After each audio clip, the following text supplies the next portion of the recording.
Hello, everyone. Welcome to today's live broadcast. Are you seeing the whole picture?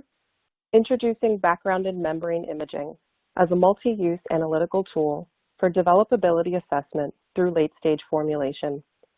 I'm Amber Lowry, Senior Editor of Special Projects for Biopharm International, and I'll be your moderator for today's event. We are pleased to bring you this webcast presented by Biopharm International and sponsored by Halo Labs. I would like to share a statement from our sponsor.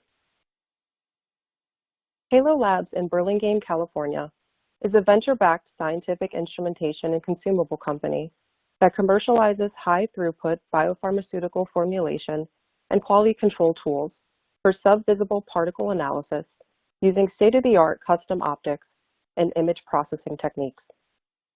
Halo Labs serves customers from the drug discovery phase through formulations and bioprocessing, empowering researchers to learn more about the stability and quality of their biological drugs faster and with more accuracy. Over the years, Halo Labs has been the recipient of many prestigious awards and has received numerous research grants from agencies including DARPA, FDA, NSF, NIST, and NIH.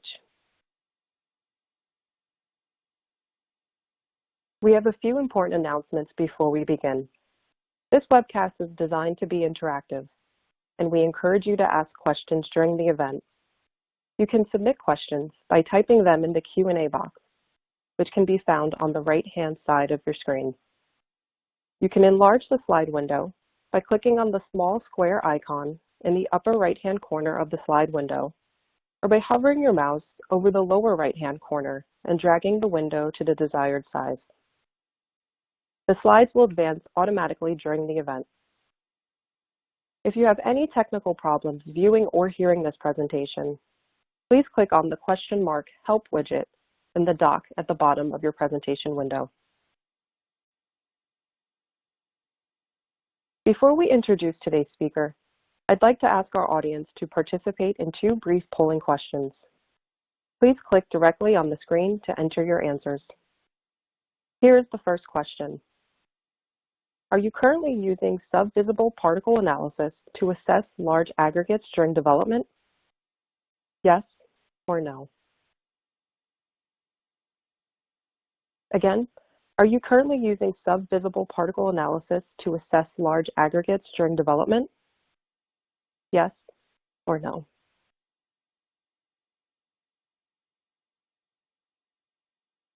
I'd now like to ask our audience to participate in our second polling question. Please click directly on the screen to enter your answers. Here's the next question. Do you want to be able to measure particles and large aggregates faster and with less volume? Yes or no? Again, do you want to be able to measure particles and large aggregates faster and with less volume? Yes or no?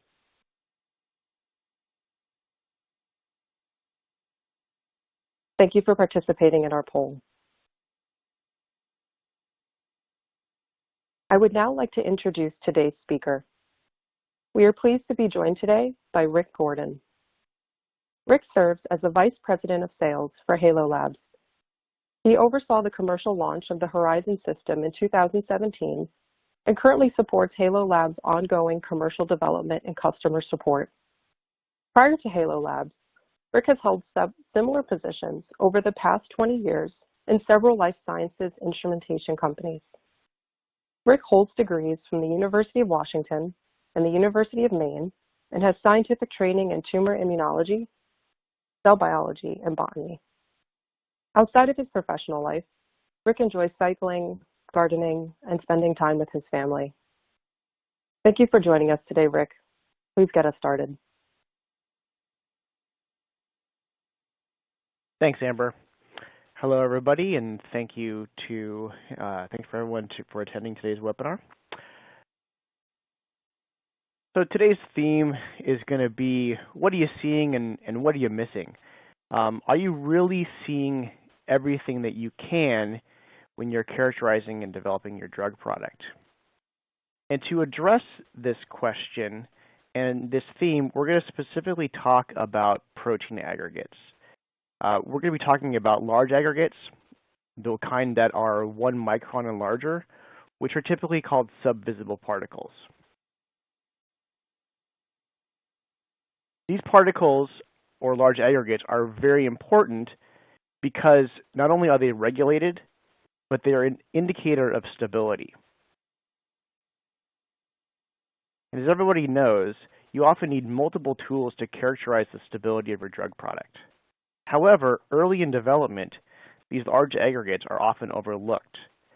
Up until the Horizon came around, there simply were not tools available that would allow for low volume analysis of these subvisible particles. As I'm going to show in some subsequent slides, there's not necessarily any correlation between the small submicron aggregates and the large micron size aggregates that we'll talk about. These large aggregates may form quickly, the transition may not be captured in time, and you may not see them unless you directly measure them. For example, over a 3-month study, it does not appear that there's any differences in this formulation using DLS, these 2 different formulations, formulation A and B.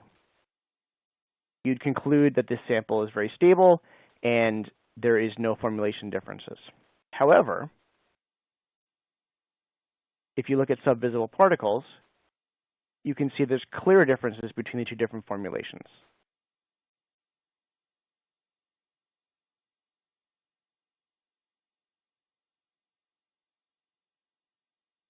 The same thing can happen if you're relying primarily on SEC and percent monomer as an indicator of stability.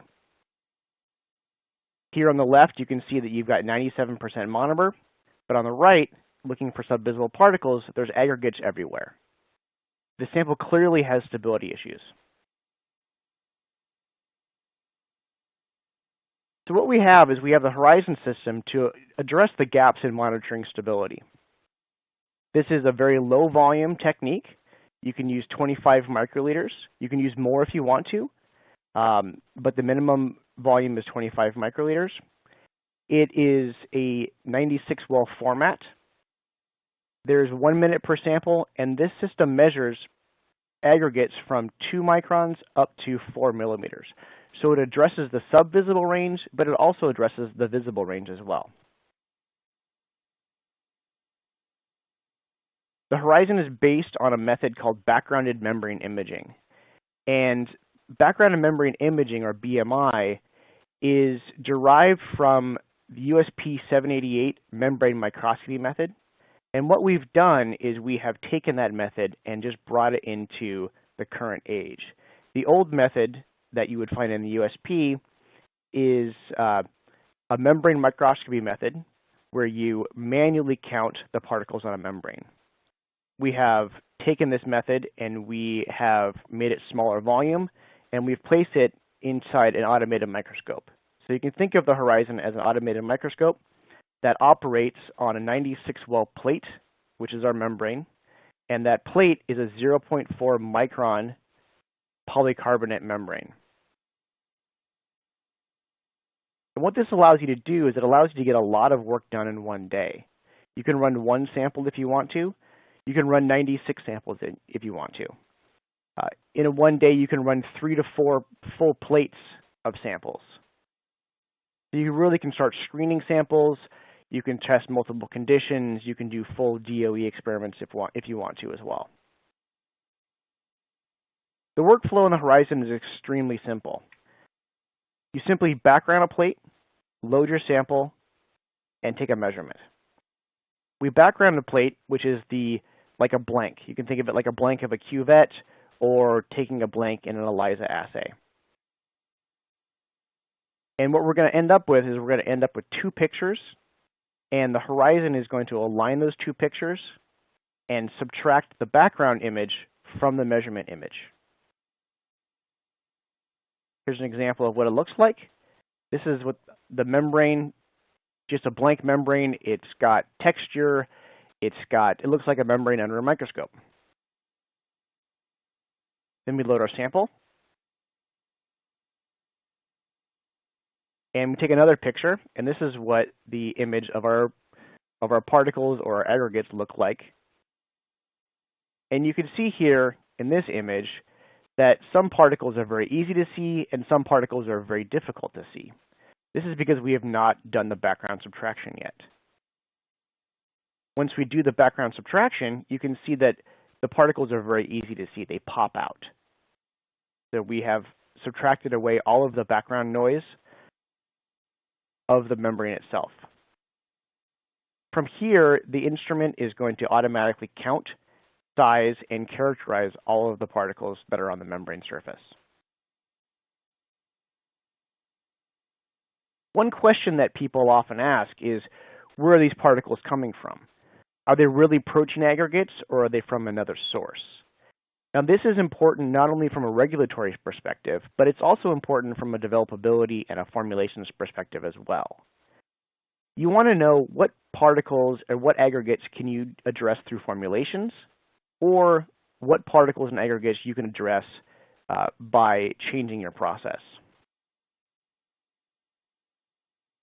For example, what do these particles look like? They look just like protein aggregates. And many systems that measure subvisible particles would classify them as protein aggregates. However, they're not. These are plastic particles from a tube. One of the really nice things about the Horizon system is that you can run proper controls during your experiment. You can test things like containers, tubing. You can have formulation buffers without your drug product in them. You can test for contamination from your pipettes. You can test for environmental contamination. You have a lot of real estate to use on this plate, and you can use it to really get very robust data by having lots of controls for your experiments.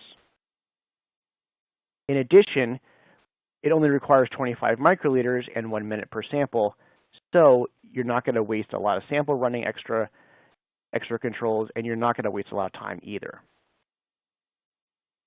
One of the things you can look for, this is from a recent publication, is you can look for things like polysorbate degradation. You can look for things like if excipients are making particles in your sample. The other interesting and very convenient thing about the Horizon is that there's 2 illumination modes inside the instrument. There is a bright field illumination mode, which the light shines down from the top, and there's a side illumination mode. These 2 different illumination modes give you a way to further characterize your sample and get additional information. When something that is flat and something that is tall sit on the membrane surface, they sit very different ways. So things that are tall have very rigid, hard walls, and they stand up straight. Things that are kind of more malleable and squishy, like a protein particle, they will tend to lay down on the membrane surface very flat. When we shine our top illumination mode, the light reflects back to our optics, and this is how we take a picture, we count, size, characterize the different particles in the sample. However, when we shine the light from the side, and this is a 360-degree illumination, we get an increase in the light scatter from the really tall particles. So tall, rigid walls will scatter light more than the soft and squishy particles. So if you start running controls, you can kind of get an idea of what might be in your sample and where these things might be coming from. For example, here we have an image from the top illumination where we've mixed plastic and protein aggregates. They look exactly the same. A lot of other instruments besides the Horizon would classify these all the same. You can't tell the difference between a piece of plastic and a protein aggregate from this view. However, in the side illumination, you can see that some of the aggregates disappear and some of these particles get brighter. The things that disappear are too flat on the membrane surface to be scattering light, and the things that are getting brighter are the things with the hard, rigid walls that are scattering a lot of light back to the optics. You then can start running controls, and you can determine what these might be. So overall, compared to other methods that are used for subvisible particle analysis, the Horizon is a more sensitive method as well. The reason why it's more sensitive is because we separate the liquid, the aqueous solution that your particles are in, from the actual particles. Now you can see here that aqueous solution has a refractive index of about 1.3. Protein aggregates have a refractive index that is about 1.4. If you're measuring in liquid, like using a flow imager, you're measuring a very small delta. It's very hard to see protein aggregates in the presence of aqueous solution. However, by measuring in air, by filtering our samples and measuring our samples on a filter membrane, we have a very large delta between air and protein aggregates. This allows us to see aggregates extremely well. The effect of flow imagers not being able to count things properly has been well characterized and has been published many times. In this example, there's about a 1% drop in count for every 1% increase in sucrose. This is because the refractive index is increasing, and as the refractive index increases, the particles just disappear. In the Horizon, however, there is no refractive index effect because we're removing that sucrose solution from the measurement. It's not present at all when we're taking a measurement.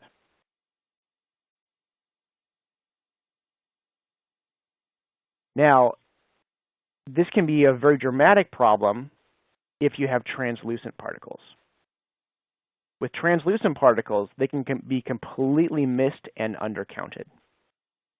However, in the Horizon, because of the high contrast between the particles and the air, the Horizon can easily see and count these.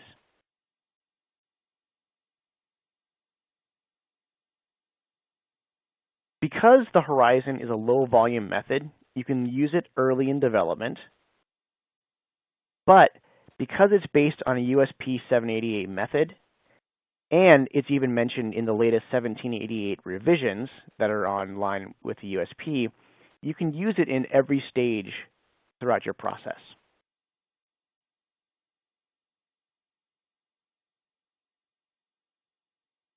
So in summary, why would you want to use the Horizon? It detects aggregates that other methods miss. It has a very low sample consumption. It has a 96-well plate format. It gives you detailed information on your particles. It's very rapid. As you can see, the images are high quality, very robust analysis, and we have validation and CFR Part 11 tools available if you like.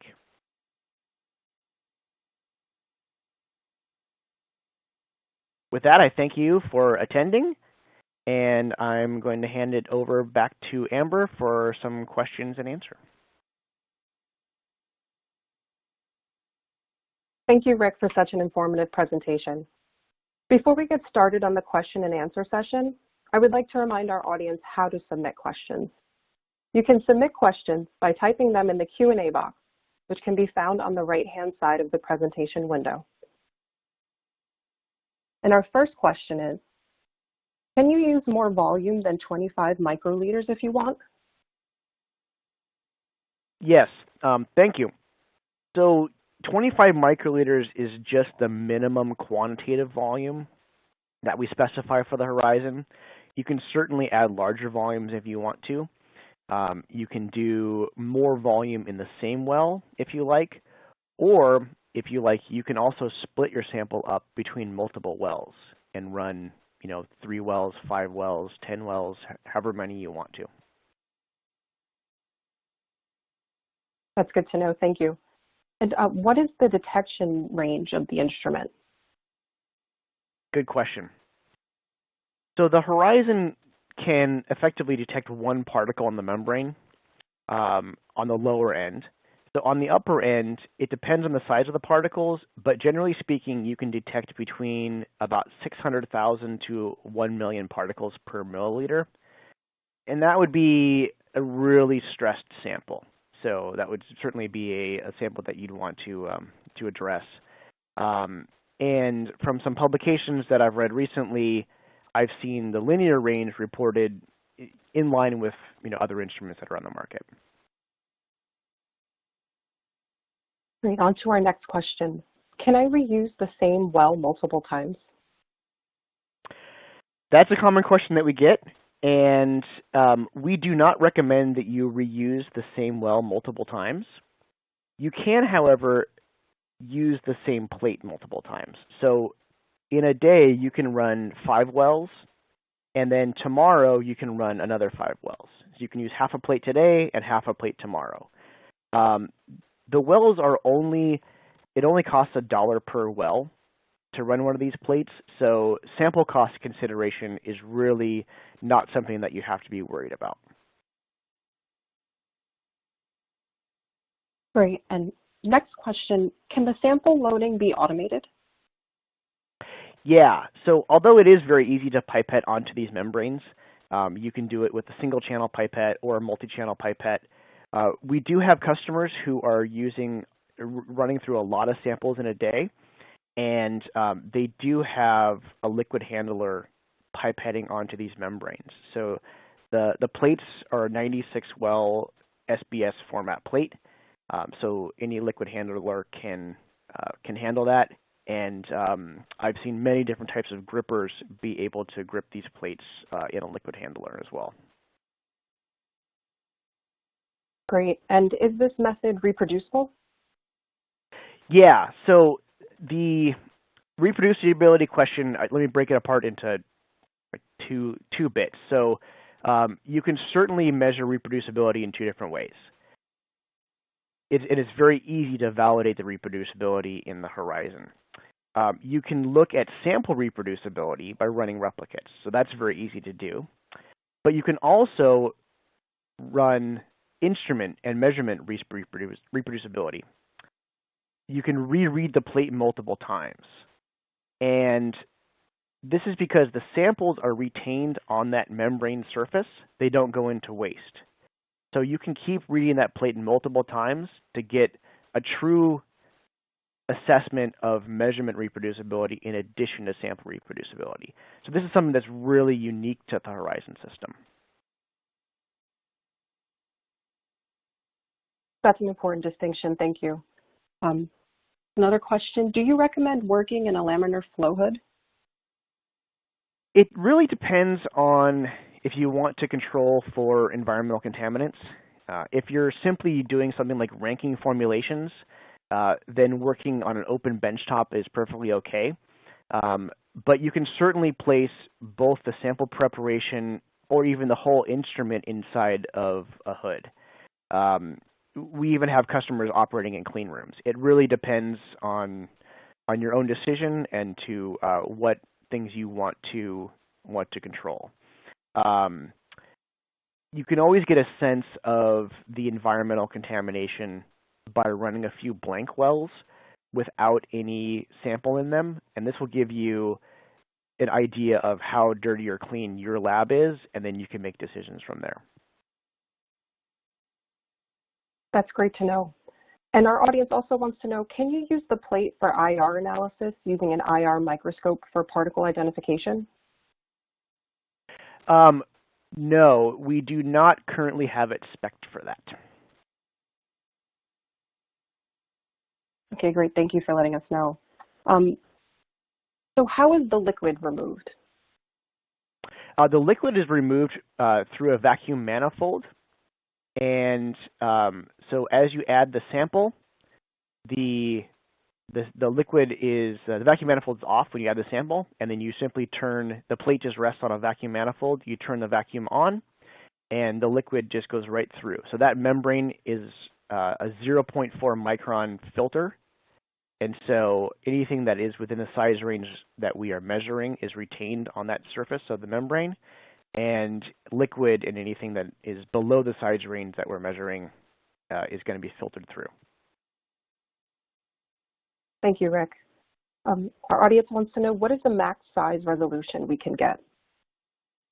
About 4 millimeters.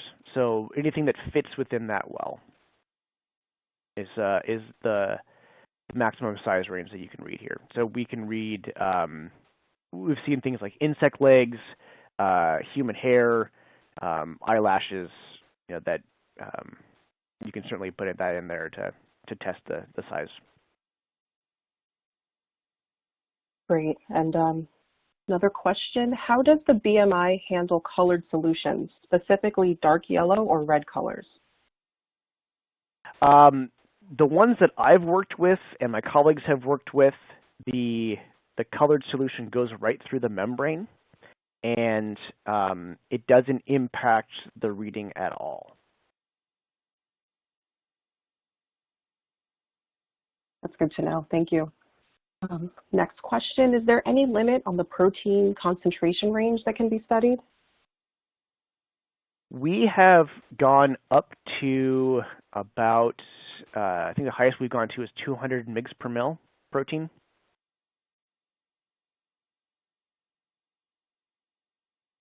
Great. Next question, how fast is the scan? Is the chamber condition controlled, and does the instrument need to be in a certain environment? So it's kind of like a threefold question there. Can you repeat that again? Sure, sorry. First part was how fast is the scan? Second part is the chamber condition controlled? And the last part, does the instrument need to be in a certain environment? Okay. So how fast is the chamber condition controlled, and does the instrument need to be in a certain environment? Okay, got it. So it's a minute per sample, but that's broken up into 2 reads. So the backgrounding step is 30 seconds per well, and the measurement step is 30 seconds per well. The second question is, no, there isn't any environmental control in there, and it does not need to be in an environmentally controlled chamber. You can do that if you like, but most of our customers are running it on the bench. Great, thank you so much, Rick. So we'll just give our audience another moment to submit any further questions they may have.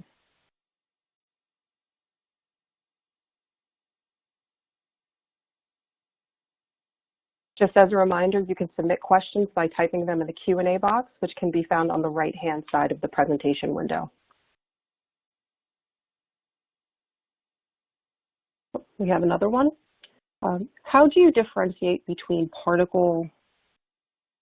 whether particle is protein or plastic? So the side illumination is, so as I showed in that slide, and I can go back here real quick. So in this example, when I showed here, this is versus this, what you can do is you can run a control. So this is plastic and protein together. This is just plastic by itself. If I had a third slide, which I do but not in this presentation, of just plastic by itself, that gives you an idea of what plastic looks like in side illumination. So the side illumination can tell tall from flat. It's not a true ID system, but what it does tell you is this is scattering light, and what is not scattering light is the flat things. And you can run the appropriate controls to help you determine what might be tall and what might be flat. Great, thank you, Rick, so much. So with that, we are out of time, unfortunately, but I wanted to thank the audience for attending and for participating in today's event. And I'd also like to thank our sponsor, Halo Labs, for making today's educational webcast possible. You will receive an email alerting you when this webcast will be available for replay. We invite you to forward that announcement to your colleagues who may have missed today's live event. Thanks again to all for joining, and we'll see you next time. Goodbye.